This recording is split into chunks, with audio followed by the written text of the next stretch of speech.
Australian Border Force are investigating what's been described as a suspected asylum seeker boat that's arrived in Western Australia. Approximately 30 people on board, said to be perhaps from Pakistan. They landed at a little place called Beagle Bay, north of Broome.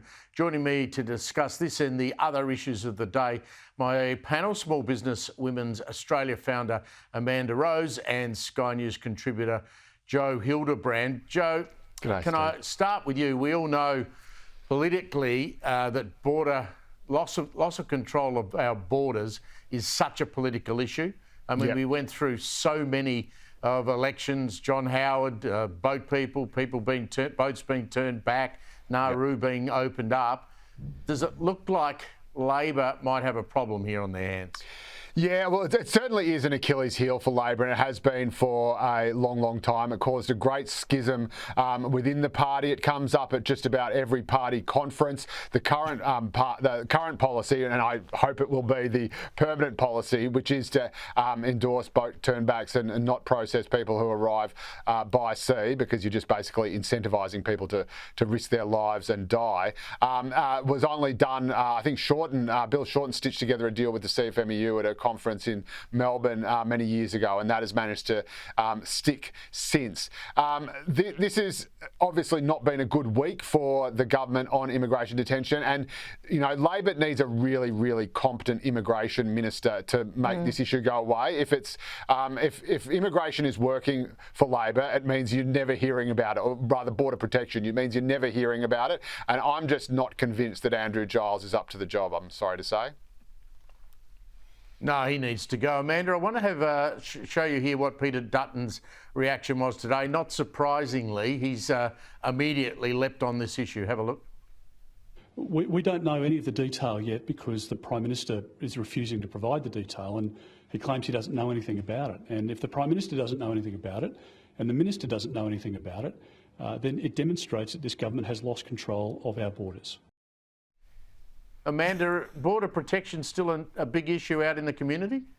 It always will be, and he made a very good point about the lack of information. It seems to be a theme with this government that they're not communicating much about anything with the community. Now, if they had clarity, if they were confident in their policy and communicated that with everyone and said, this is what we're doing, and in this particular incident, communicate, this is what's happened, this is how we're dealing with it, people be like, okay, we have faith in you and we know that you're leading. Saying, we don't have details, we don't know what's going on, and usually blame the government prior is just making people feel very insecure about their leadership. And when it comes to asylum, I think we should show compassion. And the only way to do that is to have process and policy on how we're going to handle it and let people know.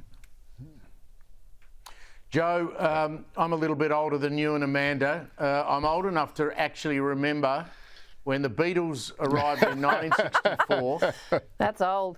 I was 9 years old, and my mother refused to let me go down and stand on Anzac Highway and watch the Beatles come from the airport to the city. And I've never, ever recovered from that. But everyone's going on about Taylor Swift. I mean, all of Adelaide turned out to line that road. So we need a bit of context here. How big is Swift mania, do we think? I don't get this. I mean, they've lit up Flinders Street Station in Melbourne. You're looking at it now, all just for Taylor Swift. These guys couldn't do the Commonwealth Games, and now suddenly they can paint Flinders Street Station any colour you like just for Taylor Swift. This is crazy. And, well, it's not exactly much bang for your buck. At least with the Beatles, there were 4 of them.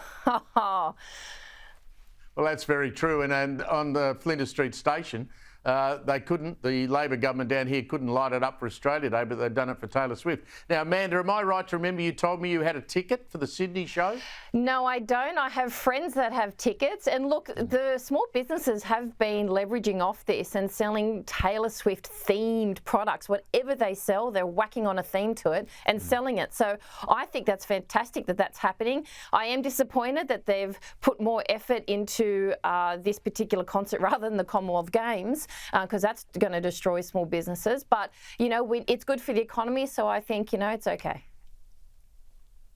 Joe, I'm worried. She's on at the MCG for 3 nights. They've covered the turf with this false floor.